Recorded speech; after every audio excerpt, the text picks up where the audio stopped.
Oh, we're rolling. Well, this is exciting. We're at the Austin Film Society parking lot party here at South by Southwest. It's an annual tradition.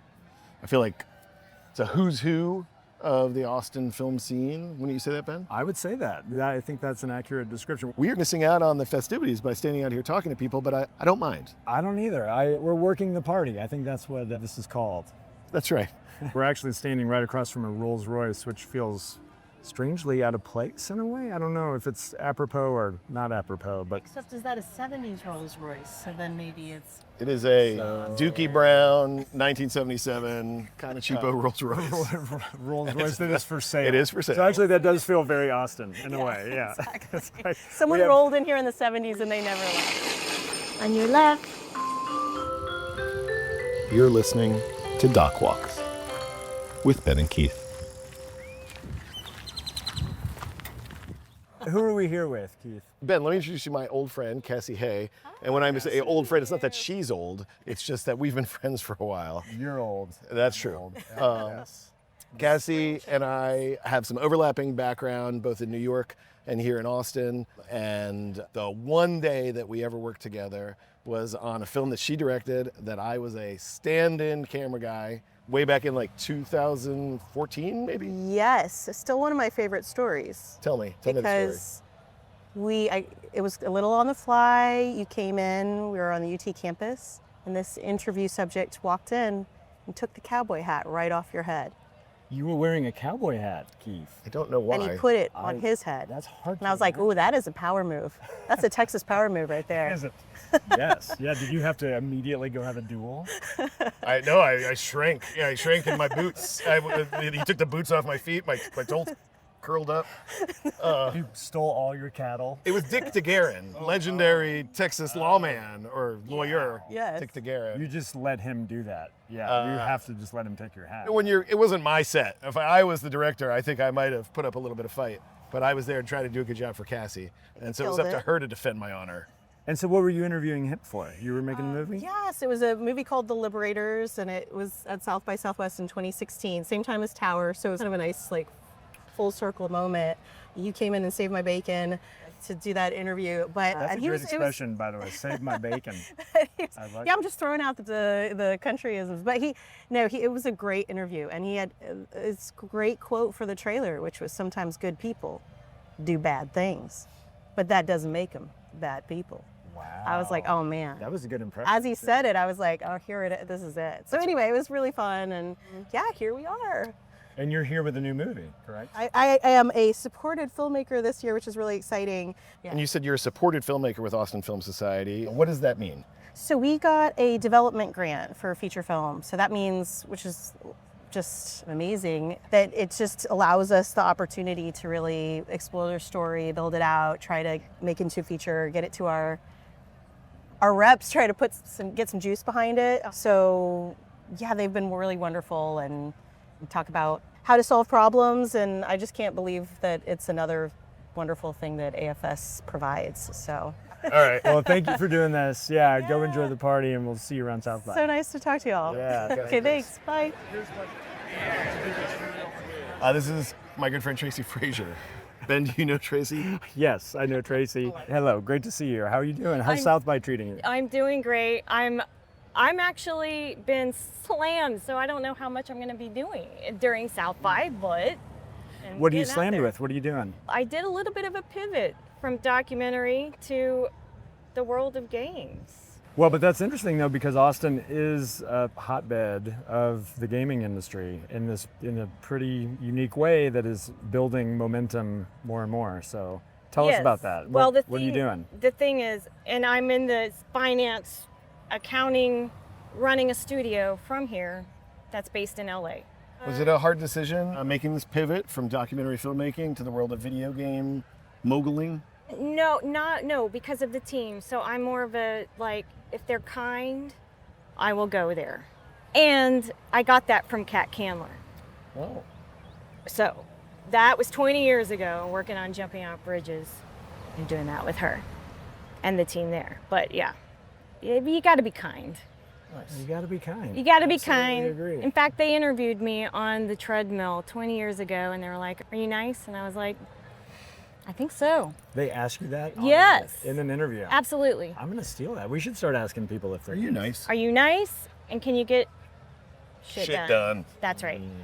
So, Well, 1 out of 2 ain't bad. Tracy, you've been a long time South by Southwest attendee. yeah. She's been rocking and rolling all over Austin since at least the mid-90s. Mm-hmm. What advice do you have for people we might run into? Not us, we're old-time South by Southwest folks as well. But what advice do you have for newcomers? Hydrate. Take it slow. Maybe give yourself a little bit of a pep talk of what your purpose is. Yeah, wow. And then...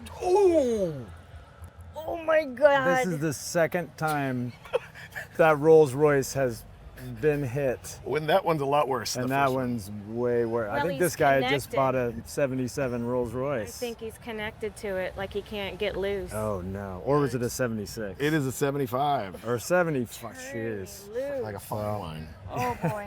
A fine brown wine that is parked in a really unfortunate place. Really bad place. Oh wow. Oh, this poor guy.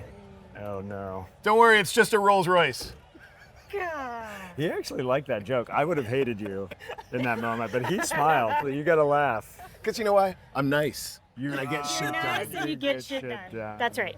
Oh my God. I think that's where we ended. That was a great. Thank you so much for doing this. Of course. Yeah.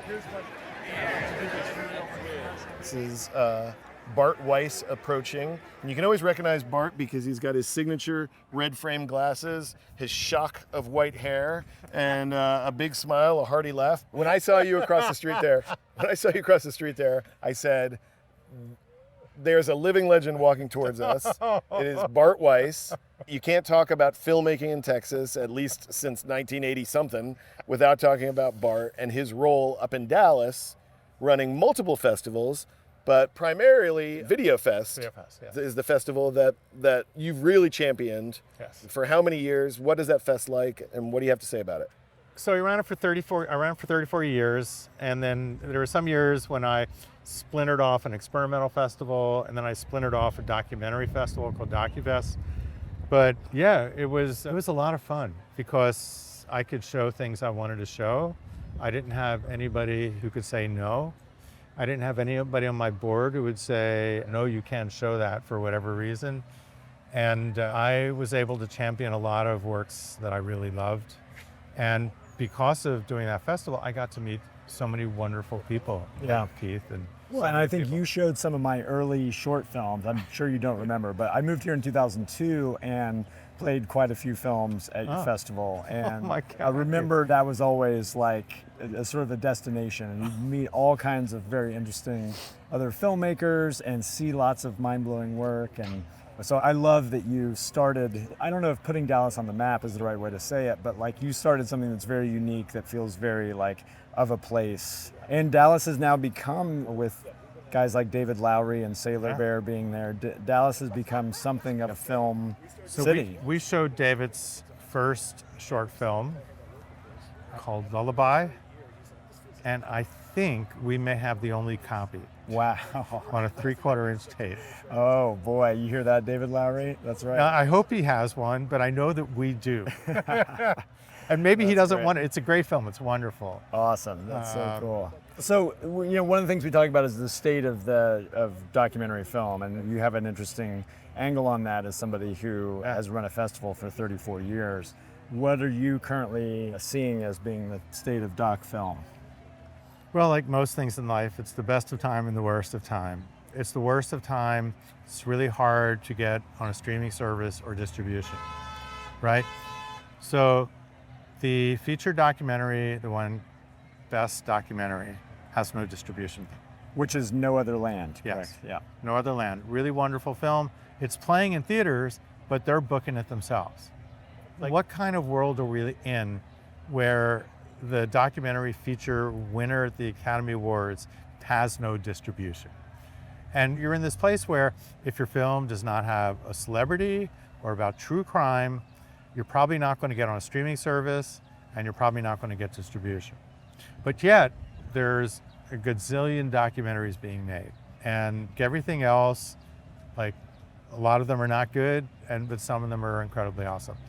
But the other thing I think is really important, and this is something I've a vested interest in, I just wrote this book about how to make films with mobile phones.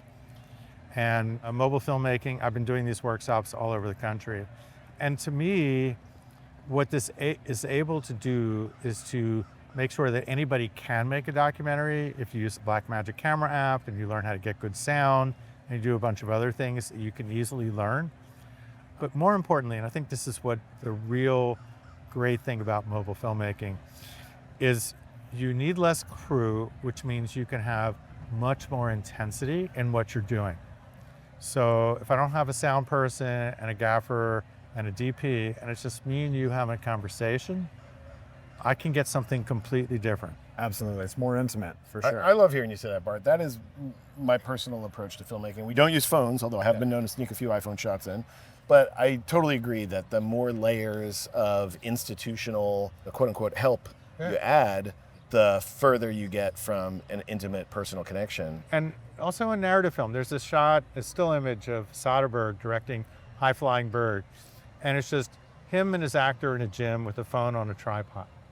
And if you're an actor and there's nobody else in the room but you and the director, like, you can get to different emotional space, Yes. right? Now, I'm not saying it's right for every project, but Soderbergh and there are other people who've done pretty well, including somebody who just won an Academy Award. This is not like a fringe thing anymore. Right. Well, as somebody who, like I said, has sort of created something that had a huge impact on our community, thank you very much, and thank you for taking the time to do this. Well, thank you. I really appreciate it. Yeah, And now I got to run to do a Q&A. Go do a Awesome. Q&A. Go do it. Enjoy the fest. Hey, I will. Thank see you you. soon. Great to see you, Bart. So Andrew, you and I are just meeting each other. Tell me who you are and what you do. Yeah, thanks. Nice to meet you. My name's Andrew Saunderson, and I'm the editor of CREEDE USA, which is here at South by Southwest, and I'm a nonfiction film editor. Awesome. We've heard multiple people talk about CREEDE and how they're very excited to see it. That's amazing. I'm going to see the film tomorrow night, and I'm very excited because I've been hearing these great things about it, and I've been hearing about it a couple years ago from Kahani Cooperman, the director. Shortly after she got started, we had a conversation around what her goals were for it. And then I've heard a little bit from your composer, our mutual friend, Osei Essed, who I know always makes beautiful music and always makes the films he's on better. Certainly he's done that on my films. And so I'm excited to be his guest at the screening tomorrow night. Amazing. Yeah. Yeah, excited that you guys are going to be there. Where are you in town from? From Brooklyn, New York. Originally from Seattle, Washington. Okay. Oh yeah, I've been in Brooklyn for 10 years now. Excellent. And as somebody not from Austin, how do you see the Austin film scene? The Austin film scene? Yeah. I feel connected to it through being inspired by independent cinema, and particularly Slacker and El Mariachi, and like growing up more in that vein of things, and then seeing the arts festival support of the arts throughout the years that particularly the festival has, I think, inspired a lot of, which just has been so exciting. And so I always feel like when I'm down here, it just feels like a great community. It feels like creative people who want to be inspired, who want to inspire each other and get things going, make things happen. Yeah, it's always warm and lovely down here. That's awesome. That's great. Yeah. And so this is the world premiere at It's South the world by? premiere, on Sunday, March 9th. Is that right? Yeah, that sounds right. Does that sound right? Excellent. And how long have you been working on the film? So I started in February of 2024. And so we cut pretty much up to December. So we were going for a while. We had a couple downtimes there. But it's a complex film. There's a lot of characters, a lot of different storylines. We're all really happy with how it came together in the time that it took to come together. As an editor who works with different directors, I'm always so curious about the relationship between an editor and a director, and kind of where one begins and one ends. When you're watching a finished product and you see a great sequence, or you see an overarching kind of structure that really speaks to you, it's impossible to know as an audience member whether that's the director's vision being enacted, or if that's an editor coming in and reshaping a big gelatinous mess. What is your role when you're working with a new partner, a new collaborator, a new director? How do you establish that relationship and that rapport? I try to get to know them and try to get a sense of what they're trying to achieve artistically, creatively, and the type of story that they're trying to tell. I ultimately am trying to service that and bring as much creativity and help as I can. In nonfiction editing, I usually think that there's a lot of writing involved. And so trying to bring that aspect of where I can come in and say where we're trying to get to, like how we achieve that goal. And so it's just working hand in hand with the director to figure some of that stuff out. Sometimes it is just going in and being like, I'm going to try something like with what you have presented, but this might be out of left field, but maybe this might not work at all. It might be completely outside of it, but it might inspire something new for us to go off of, which it usually does, even if it doesn't make it into the film. But with Hani and CREEDE USA, this is our 6th project together. We know each other so well at this point. I know I have a strong sense of what she has in mind and how she wants to tell a story. And so I'm ultimately trying to achieve that in the approach. Awesome. Amen. Well, that's great. Well, thank you so much for giving us some time. Thanks, guys. Pleasure. Appreciate it. Yeah, thanks for having me. Really good to meet you. Awesome. Who are we standing here with, Keith? To me, it's not a festive festival if I don't get a chance. See what he did there? That's the kind of verbal trickery that you can look forward to in this interview. He's flexible that way. James Faust is the bestival at the festival. Oh, You gave me just enough time. Seriously, we're here at South by Southwest, and I've had wonderful experiences at South by Southwest. But there is one programmer in the entire nation, in the entire world, who somehow has said yes to every film I've ever submitted to a film festival. And that is because the very first short film I ever made was programmed by James at the Santa Monica Film Festival in 2001? Yeah, 01 or 02. Oh, yeah, maybe 2002. And then I've made 4 features since then, all of which have played here at South by, but all of which have also played at James Premiere Festival up in Dallas, the Dallas International Film Festival. This is James Faust, Film Festival Programmer Extraordinaire, and good friend. Hi, thanks. I'm shocked and happy, and I'm feeling a little humble. I could turn purple right now.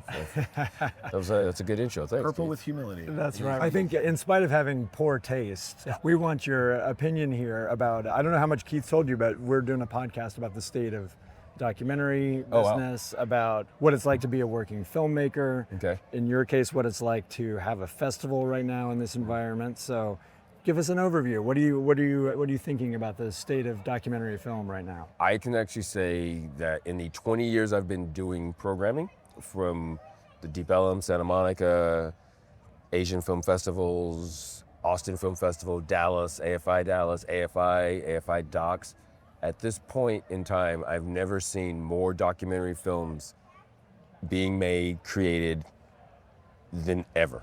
It has been, the amount of content has been shocking to me. And I won't say that the artistic merit of all the documentaries, because there's so many outlets for where to go. So the diversity of the content is something that slows down. What we're looking for at our festival is different than what other people are looking for. And so the things that I've been seeing, there's a lot of things that are in the television world. Like, this is not, I don't think this is a feature. I think this is something that you're looking to make a TV show out of. And they just happen to submit it because of the way the lower thirds are set up or whatever. It's just seeing that. So what I've seen a lot more is people making more content and submitting it to festivals as if it's a festival film. And I think some of the things that are more television end up playing more where they're locally centered.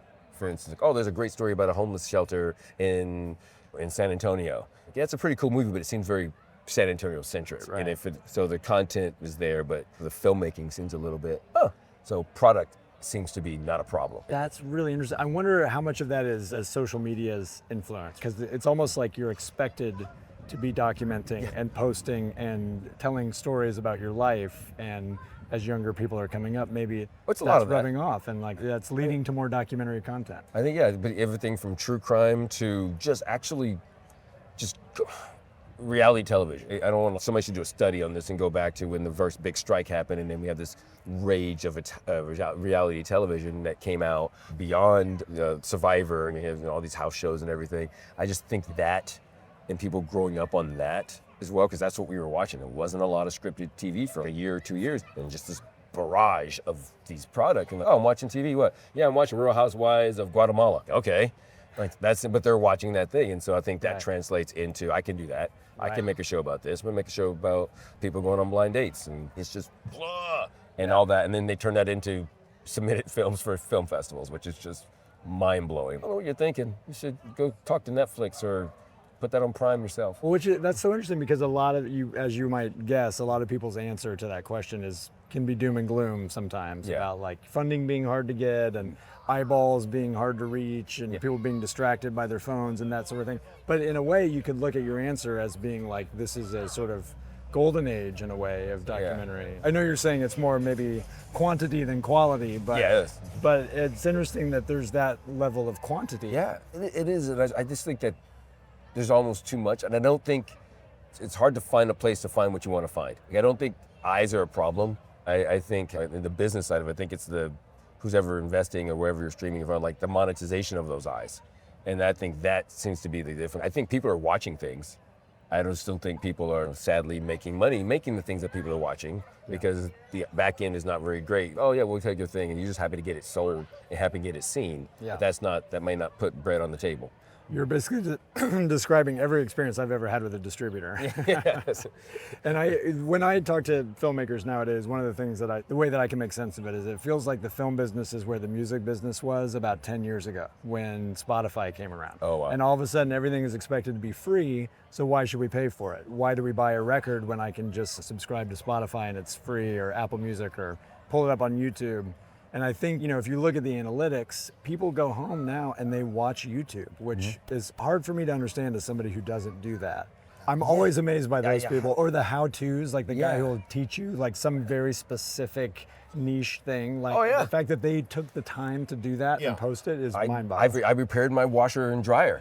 Going to YouTube and said, all right, this is the model number, this is it. And somebody has gone out there and found that specific random model and built it. And so I don't think those things are competing with what we do for a living. They may be competing for the time that people are allotting in their day to take in media.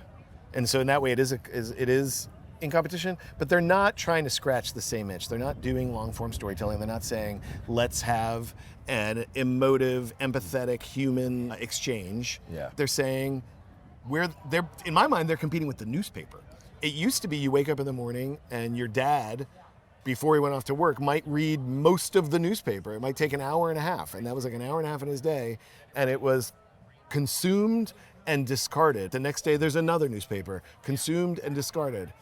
That to me is what those type of things on YouTube are in competition with. So I don't personally take it as an affront. And I hear that, except for the fact that let's say they made 600 TV shows last year. Yeah. They're making 300 this year because people are going home and sitting on their couch and they're watching TikTok and they're watching Instagram and they're watching sports highlights on YouTube and they're not flipping on A&E networks and watching whatever the latest TV show is. And so that is having a very real effect on not exactly what we do, but it's certainly impacting it. And things like I ran a Hulu original show, and all signs pointed to season 2. All our analytics were above expectation, and they basically didn't renew it because they decided to cut $1 billion from their budgets, and they're not the only ones doing that. So all of LA and the people I know there who work in TV and nonfiction are in free fall because of this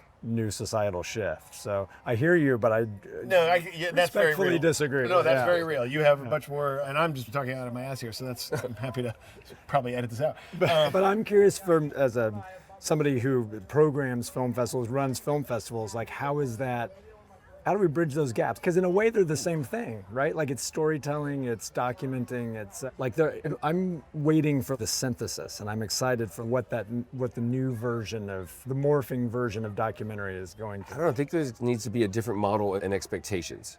So, like, why are you making this film? Why are you doing this? And what is your end game?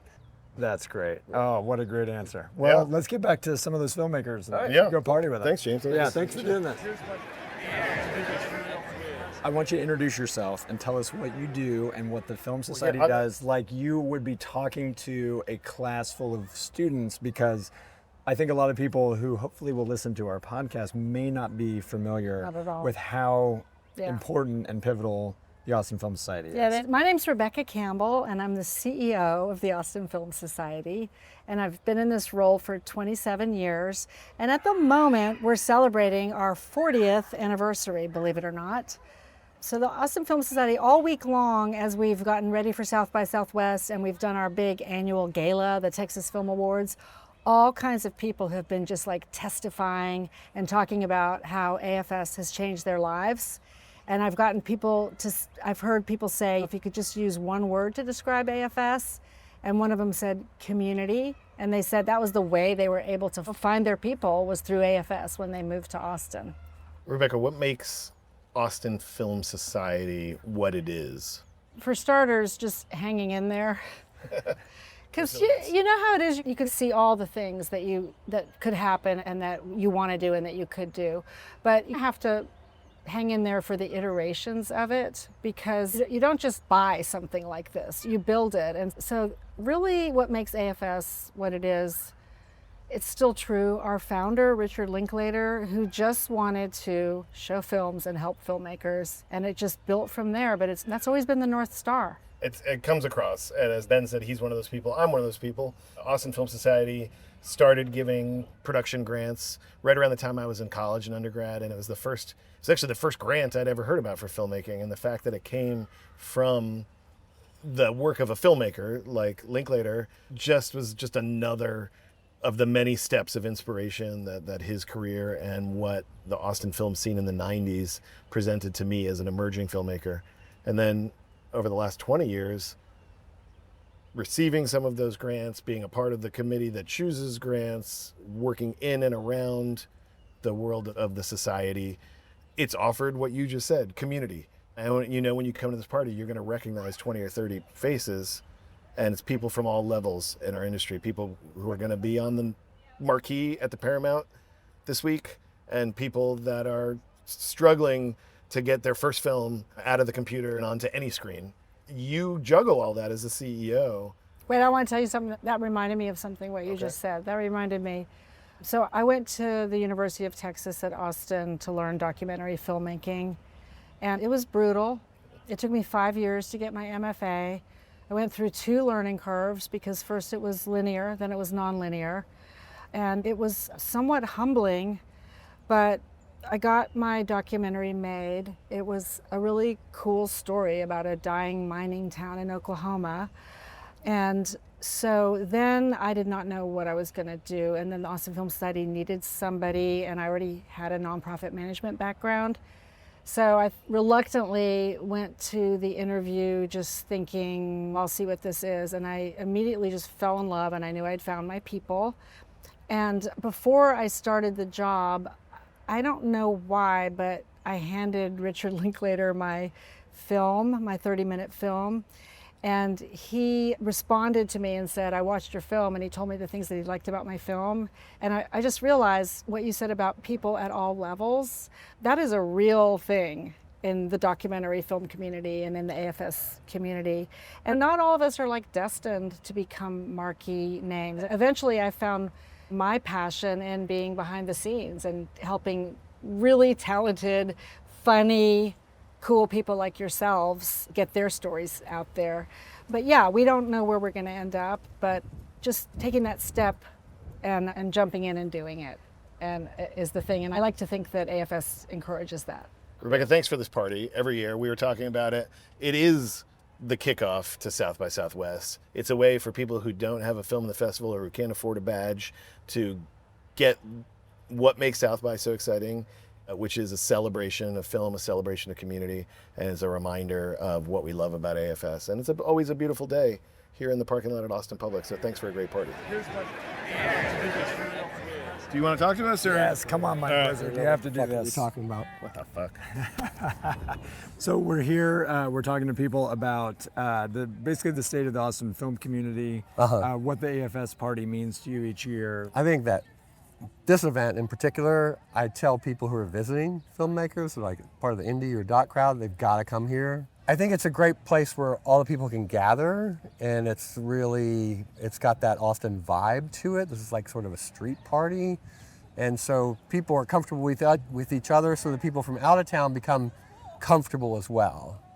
You know, if you're from LA or something, you're just not used to events like this. You know, it's more competitive, people are in their own niches and whatever. Now here, all different kinds of filmmakers know each other, like each other, work on each other's shit. And so for those of people who don't know who we're talking to, Mike Blizzard, Mike Blizzard, local Boston-based producer. Let me help you out. Mike Blizzard started as a political operative, man about town. He has produced documentaries. He's directed his own documentary. He produces frequently with Richard Linklater. Mike, we're going to let you go in just a second. This party is always such a big deal. You mentioned it yourself. You bring people from out of town when they come here. Yeah. I mean, South by Southwest brings in hundreds of thousands of people from all around the world, but this is the Austin film party. Yeah. What does the world not know about the Austin film community?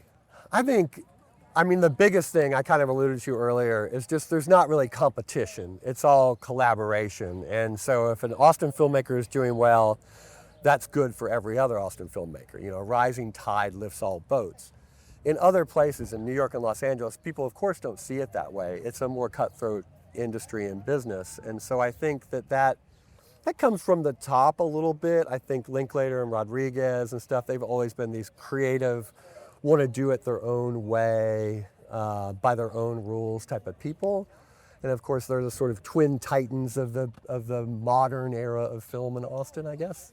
And I think that trickles down, that everyone, like, that's our ethic here. Yeah. You know, that's how we do it. And people are just like, oh my God, everyone's so friendly. Everyone, you know, and you give everyone advice. You guys know we all show each other our films so that you can critique it and tell us what we've missed and how we're too close to it and we're not seeing the problems. And that's like, I don't think that happens in other places. You have to go pay test audiences or whatever to do that. We could have been getting paid this whole time? So we're here with Karen Skloss, who's filmmaker extraordinaire, band leader, drummer, editor, It's an egalitarian artist. band. and no leader. It's marriage corps. You guys know how. It's yes. You and your husband Sandy are both in the band Skloss. And you just had a record release party, right? Yes, yesterday. Record came out yesterday. Our debut album Congratulations. on Fuzz Club.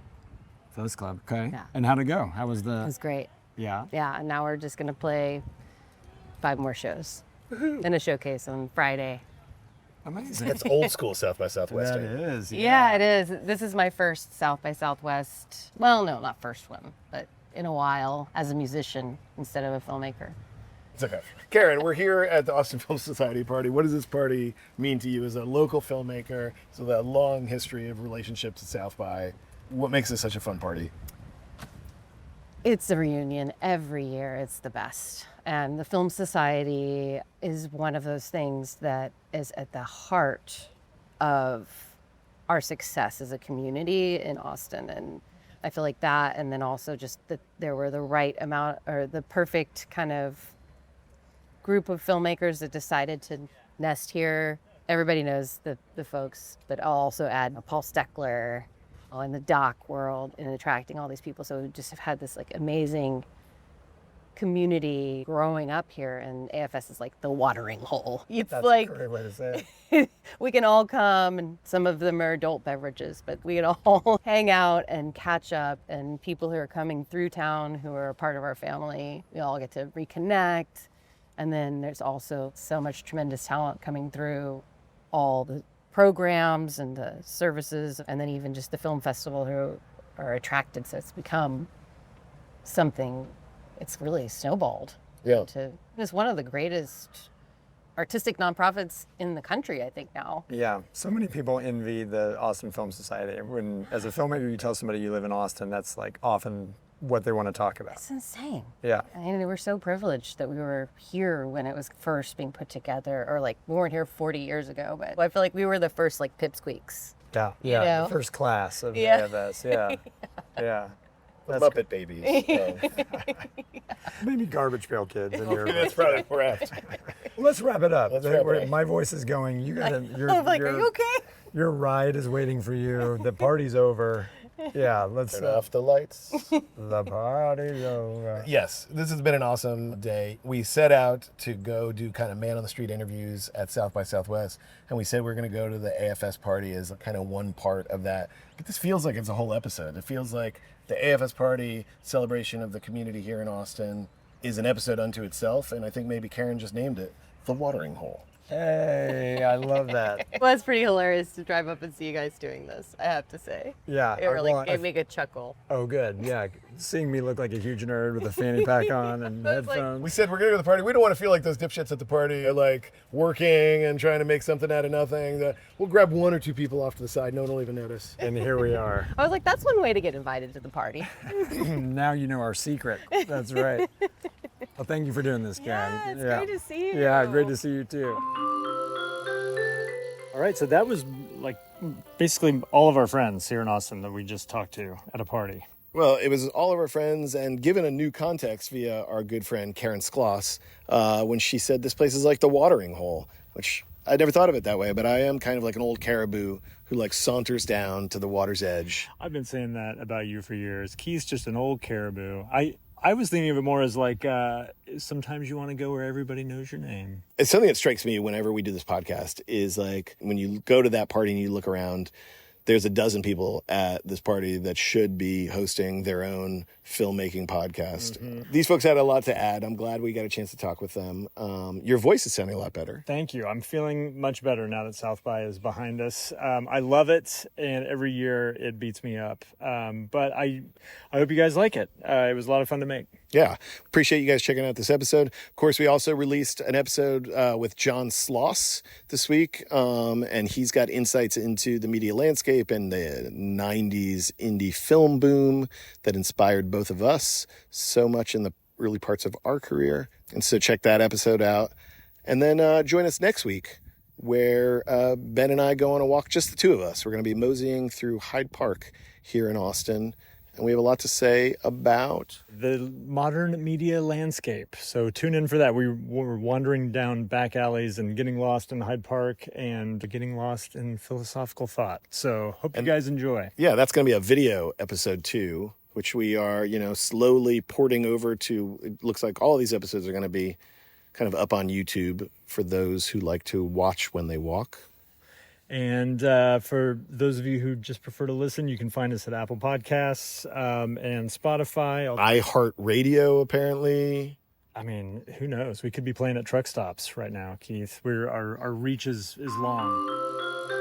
Docwalks. Docwalks is produced and edited. It's created by, it's hosted by me, Keith Maitland, and this guy, Ben Steinbauer, and Keith's company produces it, Go Valley. My production company, The Bear, also helps out, and we have a lot of help from Juliana Rios, who is our new edit assistant, and she's doing a great job over there in the edit room. We've also got original music from Sam Billen and Primary Color Group. And if you're watching the show open, thanks to Josh Allen, who gave us a little bit of VFX help on the front side. Anyway, that's us. Thanks for being you. We'll catch you next time on Docwalks. Follow us at Docwalks Pod on Instagram, X, and YouTube.